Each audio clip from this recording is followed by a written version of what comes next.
Muy buenos días, estimados radioescuchas, estimados cibernautas que nos ven en vivo a través de Facebook Live y todas las redes sociales de la Facultad de Derecho de la UNAM. Les habla su amigo el doctor José Luis López Chavarría, director del Seminario de Derecho Electoral. Es un gusto tenerlos nuevamente presentes con un programa más de elecciones, movimientos y partidos. Un recorrido por la democracia en México. Y qué mejor que concluir nuestro último programa de esta segunda temporada que abordar un tema dentro del proceso electoral y que tiene que ver y que se relaciona directamente con la participación política de la mujer en México. Es una vertiente importantísima a considerar y tener una serie de reflexiones al respecto, porque creo que es una materia que tenemos pendiente, un campo en el que se tiene mucho que avanzar. Y realmente es un honor contar el día de hoy con la presencia que nos engalana. En principio, con la maestra María Heréndira Cruz Villegas Fuentes, quien actualmente es la cuarta visitadora de la Comisión Nacional de Derechos Humanos. Tiene una larga carrera profesional de activismo ciudadano, viendo las cuestiones hoy de la defensa de los derechos humanos. Falta ver nada más un recorrido en las páginas del internet para destacar la importante presencia y actividad de la maestra María Heréndira Cruz Villegas Fuentes. Maestra, bienvenida a este programa, gracias por acompañarnos el día de hoy. Gracias, doctor López Chavarría, es para mí un gustazo primero estar en mi alma mater y que quienes nos hacen favor de escucharnos y vernos por Facebook Live, pues es muy alegre para mí esta mañana, porque pocas veces tengo espacio para dirigirme a mis amigas y compañeros y compañeras de nuestra alma mater, y por supuesto estar con gente tan brillante en esta mesa a hablar de un tema no menor, que ya se pondrá buena la mesa. Le pedimos que no se distraigan mucho, porque el papel de nosotras las mujeres, más allá de un término poblacional o electoral, pues habla también de una serie de pendientes que tiene el Estado mexicano con nosotras las mujeres para poder estar a la altura de los mecanismos de participación y de igualdad. Claro, una agenda muy pendiente por desarrollar. Está con nosotros también nuestra querida colega, amiga, distinguida catedrática de esta Facultad de Derecho, la maestra María Guadalupe Ramírez Gaitán, quien también tiene un perfil profesional en medios de comunicación, de periodismo, imparte también cátedra en la Facultad de Ciencias Políticas y Sociales. Y bueno, coincidimos inclusive hasta en el horario de cátedra y seguido estamos comentando tópicos del acontecer político y electoral en México. Maestra Guadalupe Gaitán, gracias por acompañarnos el día de hoy. Muchas gracias, doctor José Luis López Chavarría, director del Seminario Electoral de nuestra querida Facultad de Derecho. Es un honor participar en esta mesa y estar sobre todo con la cuarta visitadora de la Comisión Nacional de los Derechos Humanos, la maestra María Heréndira Cruz Villegas. Un honor. Muchas gracias, doctor. Y a nuestros contertulios habituales, el maestro Eduardo Oropesa Villavicencio, nuevamente un placer tenerlo en esta mañana el día de hoy. Muchas gracias, doctor. Muy buenos días a todos. Angie Trujillo, quien aprovechamos iniciando el programa para que den nuestros puntos de contacto y despejen ustedes cualquier duda o inquietud al respecto. Muy buenos días a todos. Estamos en Facebook como Seminario de Derecho Electoral, en Twitter como @seminaelectoralunam, en Instagram como @d.electoralunam, en YouTube como Seminario de Derecho Electoral UNAM. Nuestro WhatsApp es el 55 44 94 87 74, por si gustan enviarnos preguntas o comentarios. Muchas gracias. Continuamos. Pues continuamos respecto a esta importante temática, y es precisamente que al analizar pues cuál es los aspectos que están en el tapete de la discusión, y pues son varios. Recientemente la Comisión Nacional de Derechos Humanos, y en la que estuvo participando también el Instituto Nacional Electoral, les llevó a presentar un importante video, La Historia Invisible, en donde se narra, ¿verdad? Entiendo, pues las peripecias, los avatares que tiene la mujer en México para lograr una plena representación o participación política en nuestro país. Qué lamentable que en un siglo XXI todavía estemos discutiendo temas de paridad, de equidad de género, y que esto todavía dista mucho de lograrse. Al respecto, visitadora, ¿qué nos pudiera comentar al respecto? Pues gracias, doctor, y aprovecho, la maestra es queridísima, yo también soy de la Facultad de Ciencias Políticas, y es un honor para mí estar aquí, reiterar esta parte, y decir que en efecto es muy penoso que tengamos que todavía estar pensando en qué o cómo un Estado pueda ser incluyente o pueda generar procesos de igualdad. Es penosísimo que para que se cubran lo que ya se habían superado las cuotas, que ya no son cuotas de género, y ahora es un proceso donde es la paridad, los partidos políticos en un primer nivel no respondan pertinentemente a esto, hagan simulaciones como el grave evento que pasó en Oaxaca, donde pusieron personas supuestas de la diversidad sexual para cubrir este tipo de procesos. Y en particular, efectivamente, como usted bien dice, doctor López Chavarría, este tipo de videos que tuvimos que sacar, que es una serie que el INE financió, honor a quien honor merece, a través de... ¿Y son videos públicos? Son videos públicos, para que nuestros alumnos... Sí, claro, totalmente están en la página del INE. Tenerlos de apoyo y lo podemos mandar docencia. para que ustedes lo tengan también a través de la página que ustedes tienen, por supuesto. Son gracias. abiertos, son 6 historias bien interesantes, lamentablemente, de 6 mujeres que en diversos espacios del mundo indígena, en el mundo urbano popular, en los barrios, en las calles, tuvieron que luchar, incluso ser vituperiadas, ser vejadas, ser hostigadas sexualmente, solo por el simple hecho de querer transformar la realidad. Me parece que es muy importante que quienes nos hacen el favor de escucharlos puedan verla, porque da muchas pistas, estas 6 historias de vida. Seguramente. Que con Ana Cruz, que es una súper cineasta, que es la que hizo la de las sufragistas, que la historia de Eufrosina Cruz, por cierto, esa película, narra muy atinadamente 3 elementos fundamentales que vivimos todos los días las mujeres. Primero, la discriminación. Segundo, la desigualdad en los mecanismos de participación. Y tercero, la violencia, que me parece que eso es inconmensurable a estas alturas, que las mujeres tengamos que vivir distintos tipos de violencias solo para participar. Claro, que finalmente pues es el reflejo histórico, político, de una sociedad en donde el machismo, ¿no? Prevaleciendo en diversos estratos de la sociedad no se ha podido erradicar. Maestra, ¿algún comentario Sí, cómo no, doctor. al respecto? Efectivamente, yo estoy de acuerdo con lo que dice la maestra Eréndira, porque yo creo que en estos tiempos lo que tenemos que salvaguardar es precisamente la paridad entre los géneros, y esto es respetando la Constitución y la propia ley electoral. Efectivamente, en el siglo XXI hay todavía muchos retos. El camino es como el de la democracia, y mucho tiene que ver aquí la democracia en la participación política que tenemos las mujeres. Ha sido largo, tortuoso, yo diría. Claro. Y efectivamente, cada mujer tenemos una historia y muchísimas anécdotas que contar de discriminaciones, de falta de igualdad, de violencia. Sin embargo, no podemos dejar de reconocer que el siglo XX fue para nosotras las mujeres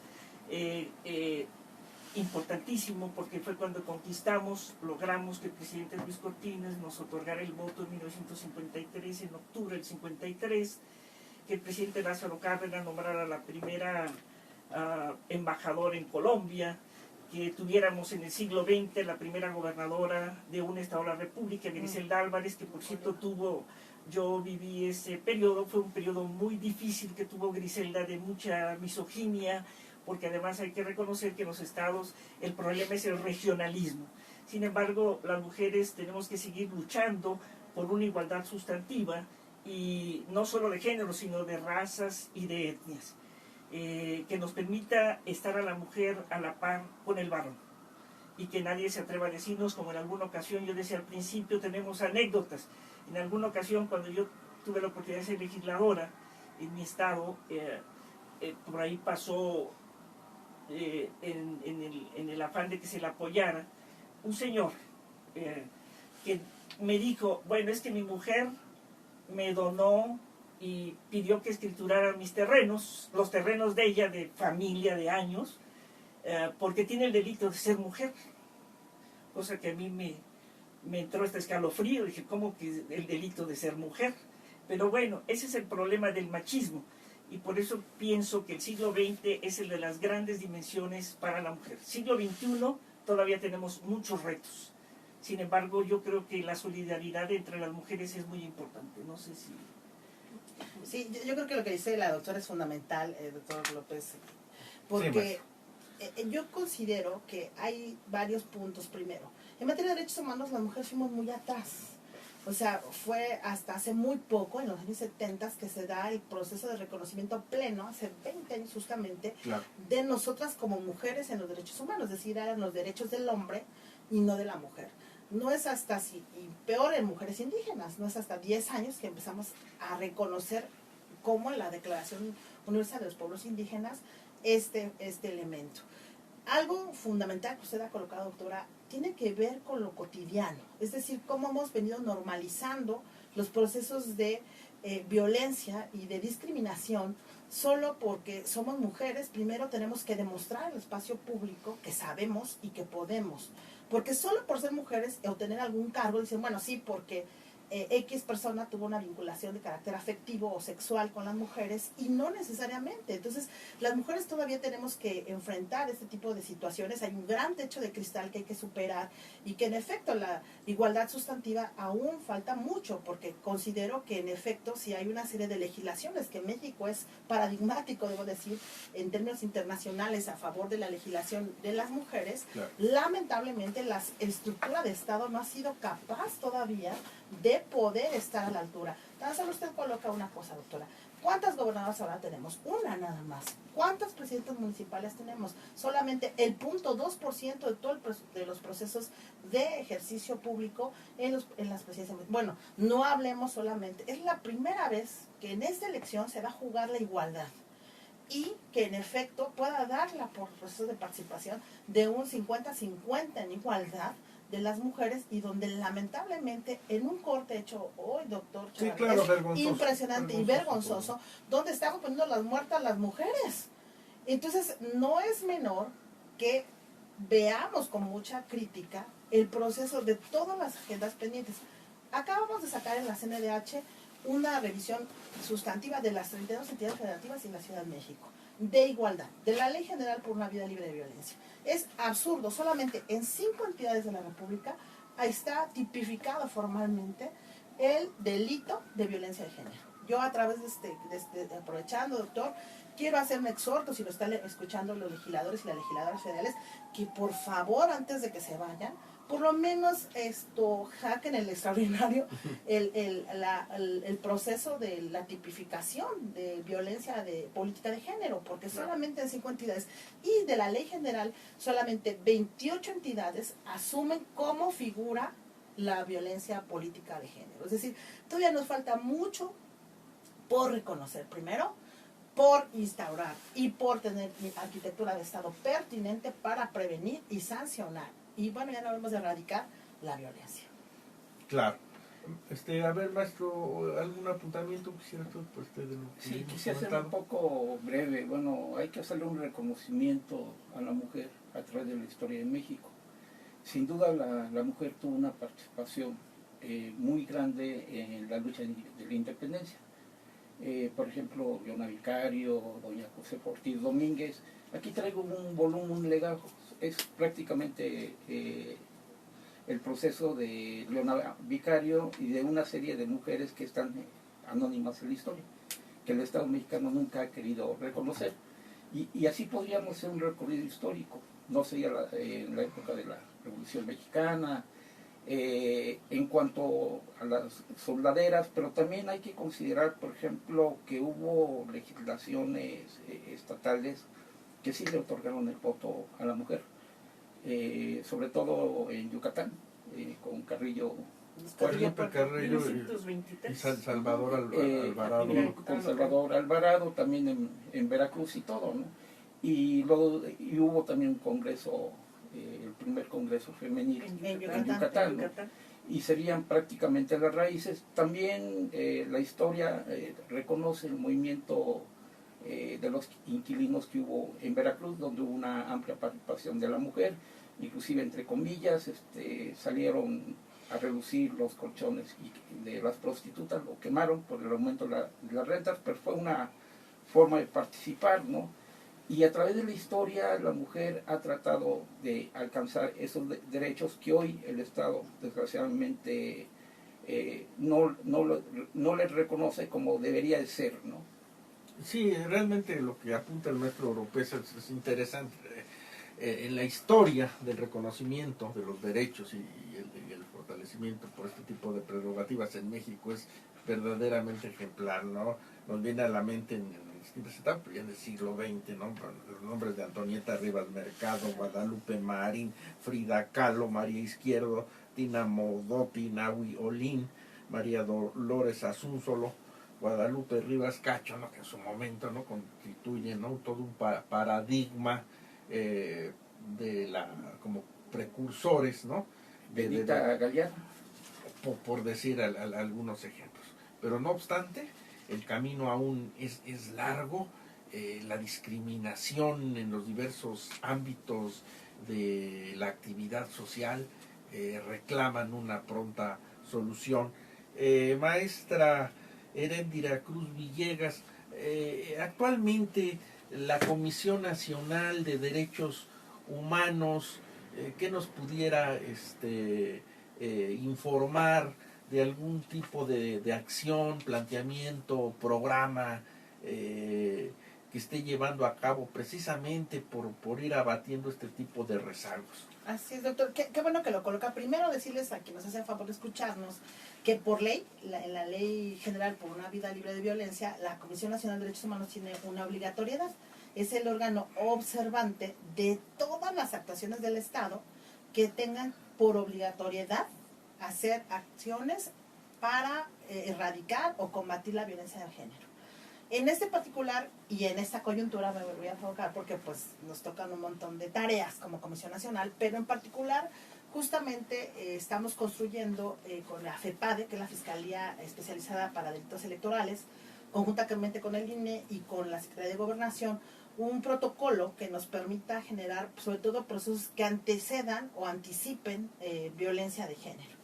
Es muy complejo porque en efecto pues todo el sistema de prevención aún está muy incipiente, porque tendríamos que ir viendo desde mujeres que llegan lesionadas, que igual es para cualquier tipo de violencia, o cuestiones que vayan anunciando. Hay mujeres que de manera reiterada en medios de comunicación han estado insistiendo que las están hostigando, que las están vejando, y que estamos pues al pendiente. Nosotros tenemos un monitoreo de manera permanente. Decirle, doctor Chavarría, que formalmente la Comisión Nacional de Derechos Humanos tiene 4 quejas formalizadas en materia de hostigamiento de violencia política en diversas entidades de la República, como en Chihuahua, Guerrero y algunas instancias de orden federal aquí en la Ciudad de México. Particularmente nos ha llamado la atención que en la Ciudad de México ha sido muy hostilizado algunas cuestiones interpartidistas, donde incluso han llegado a cuestiones ya muy lamentables como querer secuestrar a familiares de las mujeres que están en contienda electoral. Lo más grave, por supuesto, han sido las 6 mujeres que han tenido un deceso, es decir, que lamentablemente han muerto por las cuestiones del orden electoral, que esas ya tienen un carácter de orden jurisdiccional, no nuestro ámbito formal. Uno pensaría que nada más esas cosas así como en rancherías o en municipios no necesariamente, así muy, ¿verdad? Doctor, pero no, doctor, fíjese que en efecto las cuestiones son en zonas urbanas y no obliga el estándar evidentemente a zonas rurales. El tema real es que la violencia política contra las mujeres es un elemento que nos parece muy importante porque es como se mide una democracia. Es decir, no podemos hablar de una democracia si no hay elementos, digamos, positivos, tangibles, que garanticen los mecanismos de participación y no inhiban la participación de nosotras las mujeres. Esto sin hablar, solamente estoy hablando de las candidatas, pero tenemos un sinfín, como muy bien decía la doctora y que me antecede la palabra, el doctor en materia de que quienes somos las que luchamos cotidianamente, y está probado en los movimientos sociales y en las luchas sociales, somos las mujeres. Las mujeres somos las que siempre estamos tendiendo a atender las necesidades puntuales de la comunidad, de la colonia, del barrio, y que somos las que más utilizadas somos porque somos incómodas ante los tomadores de decisiones. Es decir, esta cuestión de la construcción cultural, por eso insistí en la discriminación, porque por el simple hecho de ser mujer, no es lo mismo, incluso tengo casos concretos en la Comisión Nacional de Derechos Humanos, que ya no estamos hablando tampoco de personas, mujeres mayores, porque incluso es cuádruple discriminación. Ahora ya no estamos hablando de indígenas mujeres, que ese es otro elemento también, o mujeres sí, que agravaba todavía la cosa, ¿no? ¿no? Sí. Con discapacidad. Entonces, son varios elementos sustantivos que nos parece muy delicado y que la Comisión Nacional de Derechos Humanos justamente está haciendo modelos de atención preventivos y atención directa y reacción inmediata para estas tareas. Excelente. Vamos a dejar aquí ahorita el planteamiento, se lo damos a la maestra Gaitán, Ramírez Gaitán, en el sentido de que cuál sería su experiencia, ¿verdad?, de la evolución o los cambios que ha sentido en México, por decir, de hace unos años, desde la época del gobierno de doña Griselda Álvarez, que lo vivió cerca, su experiencia como legisladora, al tiempo que estamos corriendo. ¿Cómo sientes ese proceso? Nada más dejo aquí planteada la pregunta, me están indicando que nos vamos a corte, no le cambien y en un momento estamos de vuelta con ustedes. Pues nuevamente de regreso, habíamos planteado a la maestra Ramírez Gaitán esa evolución, ese cambio que ha sentido, ¿verdad?, en la participación política de la mujer de unos años para acá. Mira, pienso que mucho no se ha avanzado, ¿eh? Tenemos retrocesos, no tenemos muchas gobernadoras, han sido contadas. Yo aquí quisiera hacer varias precisiones en relación a lo que la maestra Erendira ha dicho. Primero, que qué bueno que la Comisión Nacional de los Derechos Humanos luche para acabar con cuestiones que vulneren nuestros derechos a las mujeres y de erradicar la discriminación. Enhorabuena, qué bueno. Pero bueno, aquí hay varias cosas que yo quisiera que esté inquieta en comentar y que ella ya había manifestado al respecto. Una es que es lamentable que las mujeres también no lleguen por los caminos que tienen que llegar, que lleguen por vías cortas para no perder la ortodoxia. Y eso es muy lamentable y eso nos pone pues en molestia para quienes estamos luchando, quienes nos preparamos y que vemos con profunda tristeza, por ejemplo, en los partidos políticos nacionales que postulan a la esposa del gobernador, a la hermana, al pariente, a la compañera sentimental, y los demás militantes, bueno, pues larga militancia, que ahora ya tampoco se respeta en los partidos políticos la militancia, ya se quitaron candados también, pues esto nos deja en profundas desventajas. Entonces, en el pasado tuvimos mujeres que también pues eran adorno, y actualmente las mujeres no queremos ser adorno de las cámaras. Hubo quien, por ejemplo, fue diputada, senadora, presidenta municipal, alcaldesa, por 35 años. ¿Cuáles fueron sus aportaciones? No hubo aportaciones importantes. Las mujeres, cuando queremos pasar a la historia o que trabajamos, nos cuesta mucho el esfuerzo que hacemos para dejar algo, ¿sí? O sea, yo tuve la experiencia cuando fui legisladora, de trabajar 3 años para lograr echar a andar que se aprobara una iniciativa de asentamientos humanos, por ejemplo. Y entonces, bueno, lo que decía la maestra, yo estoy de acuerdo, es primero que las mujeres debemos no tener miedo, y otro es que, pues sí somos incómodas para los varones, pero queremos y tenemos que aprovechar también esa capacidad que tienen los varones, que son los que han dirigido la política en nuestro sistema, de reconciliación, de pues esa facilidad que el varón tiene de alguna manera de limar asperezas, y que las mujeres lamentablemente nos hace falta solidaridad, nos hace falta también tener carácter, tener, como se habla, de piel dura para llegar a esos cargos de responsabilidad, porque la empatía sí la tenemos.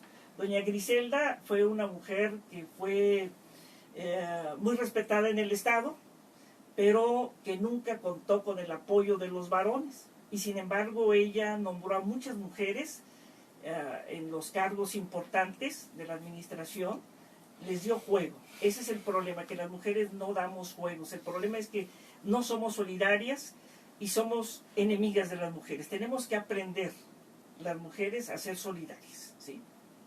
Muchas gracias, maestra Ramírez Gaitán.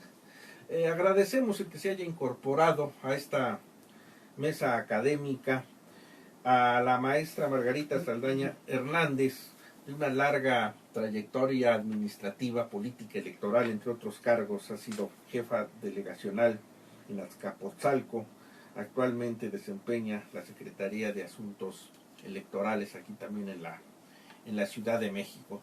Maestra Margarita Saldaña, muchas gracias por aceptar nuestra invitación del programa Elecciones, Movimientos y Partidos. Bienvenida. Muchas gracias, muy buenos días. Quisiera preguntarle, dada pues este importante bagaje profesional, personal que usted tiene en el mundo de la participación administrativa, política de la mujer en nuestro país, y en relación a lo que estaba diciendo la maestra Ramírez Gaitán, ¿cómo ve actualmente la participación de la política de la mujer en nuestro país? Sí, muchas gracias. Pues hay muchos avances, desde luego que antes costaba un poquito más de trabajo. Yo soy del Partido Acción Nacional, del PAN, y debo decir que la verdad nunca me he sentido con una dificultad para participar. Yo he participado en el PAN desde que cumplí la mayoría de edad, desde los 18 años, y tuve la gran fortuna en 1989 de que me invitaran a ser presidenta de un distrito, cuando teníamos 40 distritos electorales en la Ciudad de México, y casi no había mujeres participando. Efectivamente, éramos 3 mujeres las que dirigíamos 3 distritos de los 40 que había en la Ciudad de México. Pero lo debo de decir así, a mí me invitaron, o sea, cuando vieron que estaba participando, que iba, que me gustaba, que fue una invitación. Sí tuve que competir, competí contra otros hombres que querían también ser presidentes del distrito, les gané, y bueno, pues ahí puedo decir que despegó mi trayectoria política, ¿no? Quiero decirles también que en el PAN siempre compitiendo, porque siempre se compite por tener los cargos. He sido candidata de mayoría en 8 ocasiones. He tenido que hacer campañas. Entonces, mi primer campaña la hice en 91, después nuevamente insistí en 94, en el 97 hice campaña de mayoría, pero ya el partido me incluyó en la lista plurinominal, y aunque no gané la mayoría, entré por la vía plurinominal a lo que fue la primera asamblea legislativa del Distrito Federal.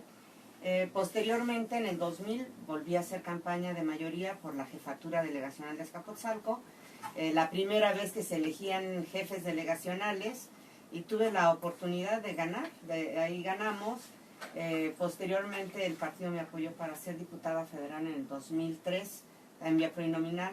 Volví a hacer campaña por Azcapotzalco en 2006 y en 2009, y posteriormente fui diputada federal en 2012.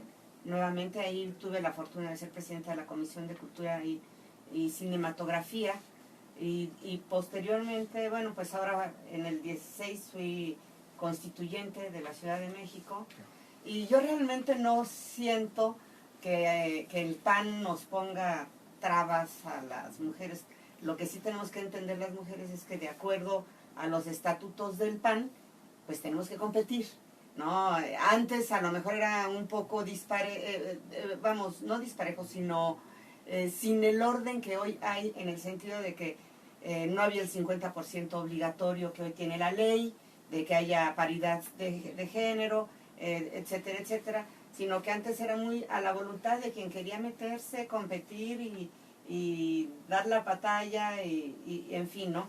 Entonces, pues a mí me ha tocado, gracias a Dios, vivir estos 2 tiempos, ¿no? Estos 2 momentos en el que, como persona, no como mujer propiamente, no como buscando una cuestión de género, sino como persona, es decir, yo quiero ser presidenta primero en el distrito, quiero ser diputada, y bueno, sabía cuáles eran las reglas, eran competir. Y competía, y algunas veces gané, otras veces no. Y otras veces, aunque no gané, por la vía plurinominal, el partido me dio la oportunidad de poder llegar de todos modos al puesto, ¿no? Entonces, y lo sigo viviendo hoy, en esta época del 50%, ¿no? Ya con las cuotas de género, etcétera, etcétera, pues que se nos siguen abriendo las puertas, ¿no? Entonces, Yo ahí sí quiero decirlo así de esta forma. El partido apoyaba y apoya mucho a las mujeres que toman la decisión de decir yo voy, le entro y y ahora sí que nos abren la carretera para que transitemos a la velocidad que queramos, ¿no? Claro. Por eso ha sido así mi trayectoria.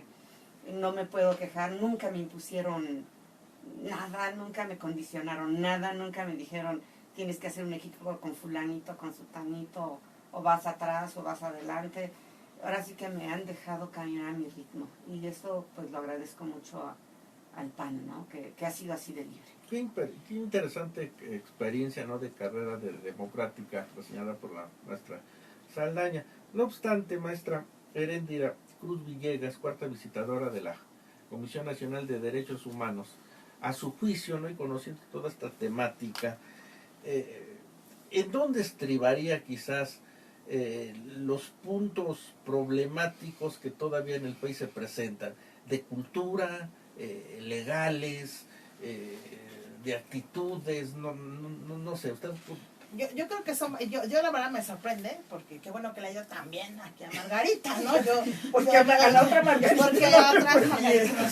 Pero bueno, más allá del tema, o a una ex compañera ella como Frosina Cruz, ¿no? Pero bueno, qué bueno que su historia ha sido tan bella y tan bonita y exitosa, que me da gusto escuchar y que incentive a otras compañeras a participar. Lamentablemente, doctor, la realidad es muy compleja, es decir, yo sí debo decir que lamentablemente, ahorita incluso le preguntaba a la misma Margarita, por ejemplo, la situación estriba en 5 niveles. Una es un nivel, obviamente, de una mediación absolutamente discriminatoria para nosotros las mujeres, es cultural. Hay un problema cultural real, donde nosotros tenemos que deconstruir desde la casa los estereotipos que tenemos de niña a niño y de sobre todo insistir en que las mujeres podemos. Yo sí insisto, yo soy de una familia donde crecí con 3 hombres y yo era la única mujer. Entonces mi papá y mi mamá me educaron para decir, tú puedes y tú eres mucho mejor que tus hermanos, y desde muy pequeña aprendí yo a manejar y desde muy, en fin, ¿no? Es decir, y además todos mis hermanos eran Gabino Barreda, entonces yo tenía que ser también Gabino Barreda, igual que mis hermanos. Es decir, fuimos una familia de excelencia gracias a mis padres y gracias a que me educaron en la igualdad. Mi mamá fue una feminista, es una feminista que participó en Beijing, es decir, yo tengo la suerte de venir de un mundo de intelectuales que me ayudaron a crecer desde esa lógica, que lamentablemente no todas las mujeres tenemos ese entorno que nos permita empoderarnos y construirnos desde la libertad y la responsabilidad. Ese es un tema fundamental que las mujeres tenemos también que deconstruir nuestra propia educación, sí, y claro, no someternos en esa parte, no como una lógica confrontativa, sino en una lógica dialogal y de respeto de iguales entre pares y compañeros como hombres y mujeres. La otra parte ya es el espacio de lo público. Y la parte del espacio de lo público, particularmente, me voy a focalizar en eso, doctor, porque me interesa que quienes nos escuchan sepan lo que viven las mujeres en lo cotidiano, que es lamentable, que bueno, que está Margarita con tanto éxito, pero no todas les va así. Primero decir que las mujeres, y ya no nos podrá dejar mentir, en los partidos políticos ni presupuesto les dan para sus campañas. Hay compañeras que solo porque son mujeres no les dan presupuesto para sus campañas. Segundo, las mandan a distritos que son francamente perdedores. Es decir, ese es otro absurdo, ¿no? ¿Para qué diablos hacer? O sea, es decir, la igualdad y la paridad trascendió esta lógica de cuotas. Entonces obligó a que los partidos tuvieran esto, pero lo hacen de manera simulada. Algo muy importante es que a veces las presionan para ceder sus candidaturas justamente en aquellos distritos que sí son ganadores, ¿no? También hay falta de apoyos e incluso algo más delicados, que los propios compañeros militantes de sus partidos o de su instancia donde vengan expresión política las amenazan o las agreden durante las campañas. Lo más grave es que es dentro de sus propias expresiones políticas. Y algo también súper interesante es el trato discriminatorio que sufrimos las mujeres y que se observa. Tenemos un monitoreo de medios donde muy pocas mujeres candidatas son entrevistadas. Entonces, vuelvo a reiterar, el tema toral es ojalá toda la gente, todos los hombres comprendieran o estuviéramos a la altura inclusiva, como los que están aquí presentes, como para valorar, como hacía el doctor hace rato, bien interesante, de todo el proceso histórico de nuestra participación política como mujeres. Lamentablemente, estas historias no son como la de Margarita, ojalá, insisto, pero no es así. Entonces, un tema es cultural, el otro tema es de instituciones de Estado que no están a la altura de esto, el otro tema es la homologación legislativa, que si bien está muy avanzada, no existe en todos lados. Tercero, cuestión de inversión del Estado para que las mujeres participemos. El anexo 15, que tú que fuiste diputada federal, sabes que es una miseria. Es solamente el 0.5% del presupuesto total para ver un tema de género. Es decir, en salud para mujeres, educación para mujeres, todo lo que implica, porque somos un poquito más de la mitad poblacionalmente hablando las mujeres, ¿eh? Y ahí no se expresa. Y otro tema también importantísimo es la voluntad política de quienes toman las decisiones en este país y en los espacios más chiquitos, municipios, estados y el país, para que las mujeres podamos ser incluidas. Tan solo, ¿cuántas secretarias de Estado tenemos, doctor? ¿Cuántas? Sí, muy poco. ¿Cuántas gobernadoras? ¿Cuántas diputadas? Bueno, el diputado federal ya por la... Ya nos por lo vamos de- emparejando. ya estamos, ahí vamos. Pero, pues, qué pena que solo sea por obligatoriedad y no por una cuestión convicción. Y yo coincido totalmente con la doctora Guadalupe Ramírez Gaitán, que establece claramente que falta una lógica de sororidad entre nosotras las mujeres. Es decir, estas expresiones de poder hacer, independientemente de tu lógica político-partidaria y todo eso, tenemos que ayudarnos entre las mujeres. Es decir, nosotros las mujeres tenemos que siempre estar apoyándonos y siempre fortaleciéndonos, e incluso hacer escuelas de cuadro de mujeres. Hace mucha falta lo que usted dice. Se hace falta en escuelas de cuadros políticos para que las mujeres tengamos una capacidad de estar, incluso hasta para un templete, pues tienes que tener cierta lógica. Es decir, en la discursiva, ¿no? Cámara de Diputados Pues sí, ¿no? entiendo que hay una comisión de equidad Así es, y sí, género.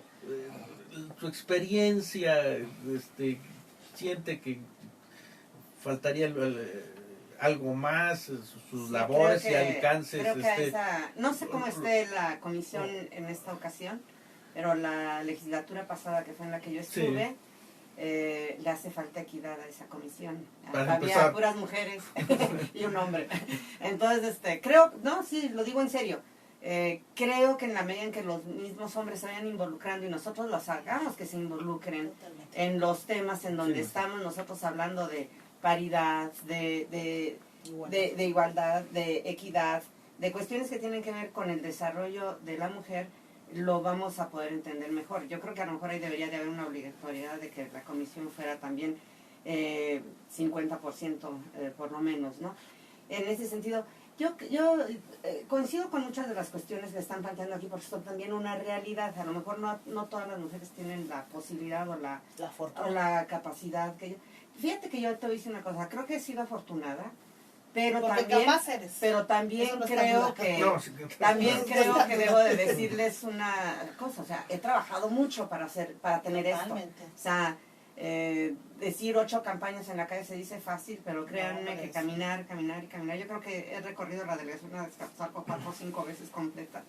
He tocado puertas, he caminado, he hecho el ejercicio de la competencia que exigen los estatutos del partido. Hace un rato que decían esto de la otra Margarita, yo quiero decirles que en el PAN hubo lo que siempre ha existido, competencia interna. Ella no quería que hubiera una competencia interna, ella quería que, ella puso 2 condiciones y lo dijo en todos los medios de comunicación habidos y por haber, donde se pudo presentar. Ella quería que hubiera un método diferente de elección interna para la candidatura a la presidencia de la República y hablaba de designación principalmente, o la otra para ella era que Ricardo Anaya no compitiera, que se quedara en su papel de presidente y que solamente los demás compitieran. Ni una ni otra. La de la designación está contemplada con determinadas condiciones en los estatutos, y la de la competencia del presidente, tener la posibilidad de competir, está en los estatutos. O sea, no había una prohibición expresa Claro. de esto. Entonces, realmente yo creo que lo que tenemos que hacer las mujeres es, uno, sí competir, siempre competir.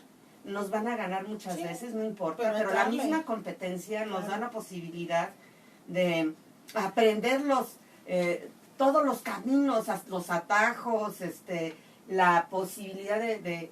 Yo creo que una de las cosas que a mí me dio las campañas es la posibilidad de poder hablar con todo tipo de electorado. O sea, Claro. yo puedo hablar desde con la señora, el joven, el niño, el que me abría la puerta, hasta el adulto mayor, mujeres, hombres, de todo tipo, porque la experiencia de la convivencia, de la calle, de todo esto, no solamente nos da esa posibilidad de desarrollarnos mucho mejor en esta empatía que debemos de tener los políticos, sino que yo creo que una de las cuestiones que nos da es sentarnos un rato en la realidad. O sea, puede uno tocar una puerta y te abre una persona que en ese momento está padeciendo un problema fuertísimo, o te abre la puerta un adulto mayor que está abandonado, o te abre la puerta una mujer que... sí, situaciones muy crudas. Y uno las va viviendo, ¿no? Entonces, porque la gente le cuenta a uno sus cosas, ¿no? Y eso le da a uno la posibilidad de, cuando llega uno a los cargos públicos, pues tener un piso real sobre qué hay que hacer y en dónde hay que movernos, ¿no?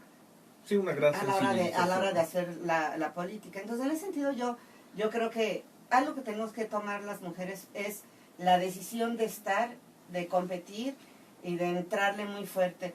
Yo siento que va a llegar un momento en que estas cuestiones de género, de la equidad, etcétera, se van a convertir en una competencia inclusive hasta entre mujeres, muy fuerte.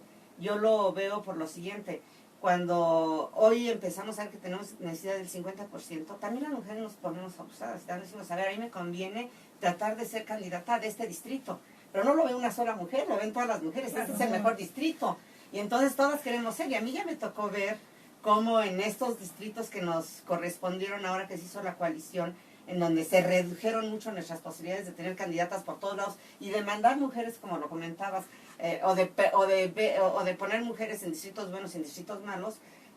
Hoy a mí ya me tocó ver cómo en los distritos buenos, en donde ya habíamos echado mucho los ojos, muchos hombres y muchas mujeres, pues las competencias en algunos se ven entre mujeres más que entre hombres. Entonces, yo creo que hay una cuestión muy importante. La cuota y todas las acciones afirmativas nos sirven para abrir puertas, a lo mejor puertas que sentíamos cerradas, puertas que pensábamos inalcanzables, puertas que pensábamos que las cuestiones de género nos impedían abrir, pero creo que hoy nos abren más que nunca la puerta de una realidad. Creo que debemos de prepararnos las mujeres muchísimo, no solamente académicamente, no solamente en las cuestiones administrativas, sino que también debemos de prepararnos mucho para la competencia, ¿no? Y esto es de vida. No se compite nada más en política, se compite en todos lados. Y también creo que las mujeres que ya estamos en algunos niveles debemos de trabajar mucho para que a lo mejor las dificultades que enfrentamos no se tengan. ¿Qué dificultades se enfrentan las mujeres? Pues las mujeres queremos ser madres, las mujeres queremos tener una familia, las mujeres sí tenemos que hacer un alto. No es lo mismo un hombre que quiere ser padre a una mujer que quiere ser madre, ¿no? O sea, al final del día uno carga un bebé 9 meses, lo tiene que ver, lo tiene que ver crecer, lo tiene que ayudar, lo tiene que hacer. Claro. Y ahí yo creo que es donde a lo mejor está mucho del trabajo que hoy deberíamos de estar enfocando, en que hay que dar todas las facilidades para que las mujeres verdaderamente sean atendidas, para que no tengamos dificultades. Yo tuve a mi hija muy joven, la primera vez que fui yo candidata ya tenía una hija, y quiero decirles que mi primera dificultad cuando nació mi niña era que yo quería seguir estudiando y que no había ninguna oportunidad para que yo la pudiera llevar a ninguna guardería. O me ayudaba alguien de la familia a cuidarla, o tenía yo que tener el dinero suficiente para pagar una guardería y llevarla, por ejemplo, ¿no? Claro. Entonces, y esa realidad no ha cambiado mucho. Estoy hablando de hace 33 años, ¿no? Y esa realidad no ha cambiado mucho. Sí se han hecho muchos esfuerzos porque tengamos guarderías, porque tengamos esto, porque tengamos lo otro, porque tengamos ayudas a las mujeres, pero todavía no las podemos generalizar al grado de la necesidad de las mujeres, ¿no? Se ha hecho mucha conciencia. Yo no me puedo quejar, siempre tuve un esposo que me ayudó. La verdad, yo creo que parte del éxito tiene que ver con ese apoyo fuertísimo, pero no todas las mujeres también tienen esa fortuna, ¿no? De un esposo que a lo mejor deje un poquito sus cosas y se dedique también a ayudarte en las cuestiones más domésticas, más familiares, ir a las juntas, el día que tú no puedes llegar porque estás todavía en sesión, pues que vayan por la niña, que firmen, claro, que estén ahí al pendiente, ¿no? Creo que nos hace mucho esto, y eso tiene que ver con mucho de lo que decían las maestras aquí, cultura. O sea, tenemos que ir cambiando mucho la cultura de la participación de hombre y mujer en el desarrollo de la familia. Yo diría que ese es el principal obstáculo de las mujeres. No lo veo en el campo intelectual. La mujer es tan inteligente y y tiene todas las posibilidades de desarrollarse como cualquier ser humano.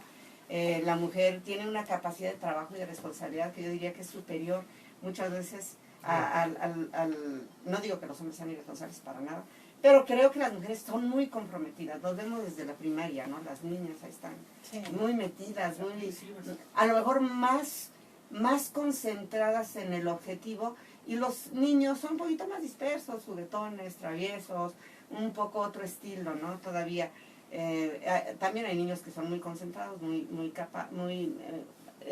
se parecen mucho en eso, pero siento que las mujeres se meten un poco más en lo que es el objetivo y la concentración de lo que quieren lograr. Entonces creo que sí es una cuestión cultural. Creo que además aquí estamos mujeres de una generación que ya nos tocó que nuestras madres nos ayudaran un poco a ser diferentes, ¿no? Así es. Sí. A ver, maestra, como ya del tiempo apremia, a ver, ahorita que lo están escuchando, la comunidad estudiantil de la Facultad de Derecho, ¿qué conseja, qué moraleja, qué experiencia de esta temática de cara a este siglo XXI de la participación política en la mujer usted pudiera quizás como recomendar? Bueno, se habla varios temas, más que el tiempo ya está encima. Voy a tratar de ser muy breve, muy rápido para darle la oportunidad a las compañeras también. Bueno, yo coincido con ellas y con la maestra Erendira especialmente de que es un problema cultural. Es un problema cultural y de que, bueno, no todo es legislación. Y que también en nuestras manos las mujeres tenemos que cambiar en la forma que educamos a nuestros hijos. Porque ese es el otro problema. Que los educamos, si hay mujeres, queremos que las mujeres atiendan a los varones, entonces yo creo que también en el hogar tenemos que cambiar. El camino, como decía yo al principio, de la participación política de la mujer sí ha sido largo, tortuoso, hemos estado relegadas, y sí coincido con Lorenzo Córdoba cuando él dice que tenemos que estar apostando y empujando la agenda de equidad, de igualdad de género, que ya está plasmada en la propia materia electoral, ¿sí? Y por el otro lado, que bueno, tenemos que seguir enfrentando esos desafíos a las mujeres, y yo creo que hay que pensar, que ojalá que de aquí saliera alguna idea. Empecé en la mañana con, ya estoy como las ocurrencias, pero yo creo que se requiere un instituto de capacitación entre el Instituto Electoral y la Comisión Nacional de los Derechos Humanos, que pues está obligada en cuanto a erradicar las discriminaciones. Yo pensaría que pensáramos en un instituto de capacitación, porque para hacer política se requiere tener piel dura, tener carácter, tener voluntad. Y entonces desde ir formando las nuevas generaciones, ¿sí? Se requiere, yo siempre le digo a los alumnos, yo no he conocido declamadores ni oradores fracasados, de manera que le entren a la oratoria. Yo creo que en nuestras manos está que las próximas generaciones, nuestros nietos, nuestras hijas, no sufran lo que ya hemos sufrido, ¿sí? Y ese es mi exhortación. Muchas gracias, maestra Erendira Cruz Villegas, sus palabras también dirigida a los alumnos de la Facultad de Derecho en esta temática, que no se desanimen, no sé en qué sentido pudiera Sí, bueno, usted igual a mis exhortarlos. alumnas y a mis alumnos les digo que primero hay que hablar y actuar conforme uno piensa. Es decir, la coherencia tiene que ver con la pertinencia que tengamos en lo que pones. El corazón habla con hechos. Y el tema aquí es que nosotras las mujeres en particular no tengamos miedo. Es decir, que realmente tengamos nuestra propia seguridad en términos de enfrentar a lo que nos toca enfrentarnos. Yo no he participado en política, la verdad no me interesa, no creo en los partidos políticos, tengo una grave crisis de identidad en términos de una preferencia, porque lamentablemente los partidos políticos han fallado a la ciudadanía. Y me parece que nosotros las mujeres podemos reconstruir y recrear esos espacios con gente como Margarita, que está presente, por supuesto, y otras más que son las que hacen digo, transformar estos espacios políticos porque lamentablemente son cada día más adversos para nosotros las mujeres. Yo le diría a nuestros amigos y amigas que nos escuchan que actuemos en coherencia y en consecuencia de lo que pensamos, y que la transformación de una realidad se hace con cosas pequeñas, posibles, viables, y con la certeza que nuestro amor por México se demuestra en el compromiso y el amor que damos todos los días para transformar lo pequeño que se hace grande. Muchas gracias, maestra Erendira. Un minuto a la maestra Margarita Saldaña para aquellos estudiantes del Derecho en la UNAM que pretendieran un poco seguir ese ejemplo paradigmático de participación electoral. Sí, muchas gracias. Antes que nada quiero aclarar, estudié la maestría pero todavía no obtengo el grado. Y siempre es importante señalarlo, no después me voy a reclamar. Sí, quiero comentarles lo siguiente. Yo creo que las mujeres lo que tenemos que hacer fuertemente es tener muy claro qué queremos, hacia dónde vamos, conocer las reglas del juego. Yo siempre les digo, si no lees las instrucciones difícilmente vas a poder llegar a utilizar algún objeto, algún instrumento, o tener una buena participación. Margarita, el tema es quién hace las reglas del juego. Ese es el tema. Pero tenemos que jugar, entramos, tenemos que jugar con, yo no dije aceptar y respetar, simplemente dije conocer las reglas del juego, porque ese es el camino que hay que conocer antes que cualquier cosa, porque si no, no vamos a estar en la carretera adecuada. Vamos, esto es una cuestión de caminos. Hay que tomar el camino y si lo queremos transformar, ahora sí que andando se van cambiando las cosas. Lo comento nuevamente, cuando yo entré a participar en política, ni siquiera se hablaba de como ya un tema focal y fuerte lo de género. Esto fue justamente a partir de Beijing que empezó, y ya para esa época ya había 2 campañas políticas hechas y había sido presidenta distrital. Entonces, bajo ese esquema yo creo que hay que conocer las reglas del juego, hay que caminar, hay que tener esa preparación que debemos de tener para aquello que queremos alcanzar, para que, precisamente como dice la maestra, cuando lleguemos a los puestos no seamos adorno, verdaderamente cumplamos con las funciones a las que vamos, y eso nos va a seguir abriendo puertas, y nosotros tenemos que ir transformando la realidad. Yo estoy en un partido político, creo en el sistema de partidos políticos, y creo que mucho de lo que se ha logrado es gracias a las mujeres que participamos en los partidos políticos, ¿no? Estos cambios legislativos, todo esto de introducir las cuotas, etcétera, etcétera, se ha ido logrando y se va abriendo camino, ¿no? Pues, también he estado en la administración pública, y creo que hace falta ahí trabajar muchísimo en la parte mecánica, ¿no? Dar los instrumentos para que las mujeres y las familias puedan crecer y dar estos espacios, ¿no? Entonces, eso podría ser una buena participación. Muchas gracias a nuestros destacados participantes por sus ideas vertidas, quedan ahí en el tapete de la discusión. Se despide su amigo el doctor José Luis López Chavarría, director del Seminario de Derecho Electoral de la UNAM, en un programa más de Elecciones, Movimientos y Partidos, un recorrido por la democracia en México. Cerramos este programa y cerramos también la segunda temporada. Agradecemos a las autoridades de la Facultad de Derecho, el doctor Raúl Contreras Bustamante, el maestro Ricardo Rojas Arévalo, las facilidades técnicas, a los técnicos de producción y a esta cabina de transmitir el programa que llega a toda la Facultad de Derecho y a la universidad en general. Tengan muy buen día y pronto nos veremos.